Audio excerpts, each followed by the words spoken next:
Hey everybody, I wanted to show you what we're doing for dinner tonight. So we are doing the Korean BBQ Chicken Tacos.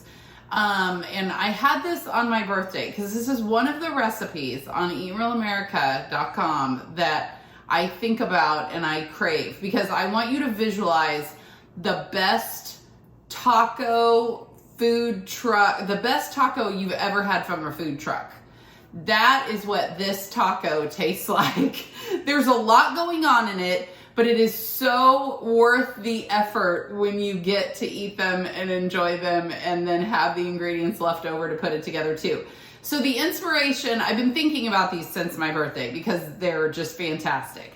And so what I did on my birthday is I wanted to try this chicken in the slow cooker. So I basically took the marinade for the chicken that we have on the website and I put it in the slow cooker with some chicken thighs. Now, when I did it on my birthday, I added 1/4 cup of water because I thought, well, surely they're probably going to dry out in the slow cooker. And they actually got too watery. So that was actually just my excuse to do them again tonight. So what I did tonight is I just took the marinade for the chicken, because the recipe tells you to marinate the chicken and then you can grill it or cook it however you want. And I thought, we need a slow cooker chicken day, because we are disassembling furniture and packing and all this. So I wanted to put the chicken in the slow cooker again, minus the water. And we found clearance sale chicken today from one of our favorite farmers at the farmer's market. He had some discounted chicken thighs, so I put the thighs in the slow cooker. I had to thaw them out a little bit when we got home. And then I just put the marinade in there. And then after about 6 hours, tender, falling apart. Now, because it's thighs that had bones in them, I kind of had to pull out the big pieces of bones. But now we have this tender, juicy chicken.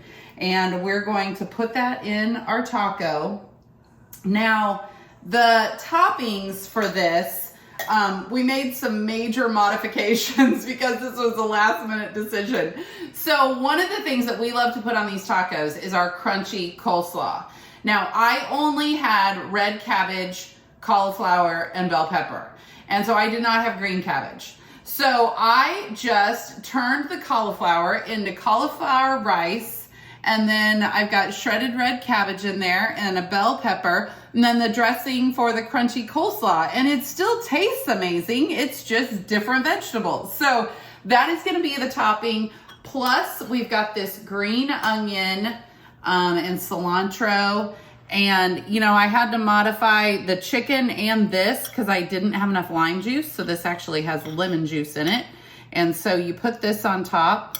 Then you put a little bit of your coleslaw and put that on top. Oh my gosh, it's so, so yummy. Now, an added little thing that you don't have to do, but I pickled some veggies with some red onions and jalapenos and peppers that we got at the market, and you could put those on top. I know you're all thinking there's a lot going on right here.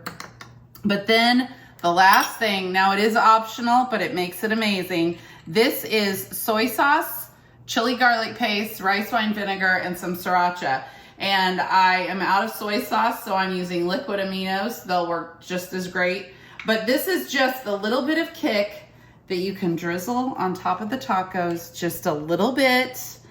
And oh my gosh, it's a burst of flavor, and I am so excited. This is what's for dinner tonight. Then we're gonna have a salad with some oranges and pecans and fig, and I'm just really grateful to have slow cooker chicken to do these tacos with. So I will make sure to put a tip on the recipe on the website that it works perfect to throw the chicken in the slow cooker. So I cannot wait for you to try these. And please let us know if you love them as much as we do.